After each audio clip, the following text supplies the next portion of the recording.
त्याच्यामध्ये टाकणार आहे सॅलेड. प्रॉन्स ऑलमोस्ट झालेले आहेत. थोडंसं त्याला अजून ड्राय करायचं आहे आपल्याला. तोपर्यंत एक काम करू, थोडंसं लिंबू पण त्यात टाकूया आपण. थोडं लिंबू टाकायचं आहे. बस आता गॅस बंद करतोय. मस्त झालं आहे आपले जे प्रॉन्स आहे, मस्त झालेले दिसत आहेत. आता काय करतोय मी, बस आता हे रिंग मी काढतोय. कोथिंबीर जी आहे ना, त्याला मी काय केलं, थोडंसं वाटून घेतलेलं आणि तेलामध्ये टाकलेलं आहे. त्याच्यामुळे थोडंसं एक ग्रीन कलर छान यावा. कोरिएंडर ऑइल ते आपण इथे घेतोय.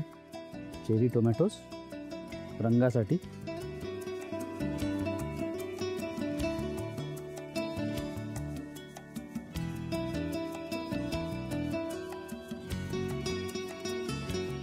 काळी मिरी पूड.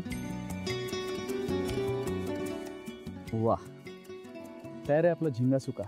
तुम्ही साहित्य आणि कृती लिहून घ्या. प्रॉन्स सुकासाठी लागणारे साहित्य: टायगर प्रॉन्स, चिरलेली काकडी, मोड आलेले मूग, कांद्याची पात, किसलेलं खोबरं, चेरी टोमॅटो, कोकमचा सॉस, कांदा, कढीपत्ता, आलं लसूण पेस्ट, काश्मीरी सुक्या लाल मिरच्या, मोहरी, काळी मिरी पूड, मेथीचे दाणे, चिरलेला लसूण, धने, हळद, लाल तिखट आणि मीठ. कृती: प्रथम फ्राईंग पॅन मध्ये धने घेऊन त्यामध्ये मेथीचे दाणे आणि काश्मीरी सुक्या लाल मिरच्या घालून मंद आचेवर नीट भाजून घ्यावं. भाजून घेतलेलं मिश्रण एका बाउल मध्ये काढून त्यामध्ये किसलेलं खोबरं घालावं. एका बाउल मध्ये टायगर प्रॉन्स घेऊन त्यामध्ये आलं लसूण पेस्ट, हळद, लाल तिखट आणि मीठ घालून प्रॉन्स मॅरिनेट करून घ्यावं. खोबऱ्याच्या मिश्रणात थोडंसं पाणी घालून त्याचं वाटण करून घ्यावं. फ्राईंग पॅन मध्ये तेल गरम करून त्यामध्ये मोहरी, कढीपत्ता, चिरलेला लसूण आणि कांदा घालून नीट परतून घ्यावं. कांदा परतल्यानंतर त्यामध्ये खोबऱ्याचं तयार वाटण, थोडंसं पाणी, मॅरिनेट केलेले प्रॉन्स,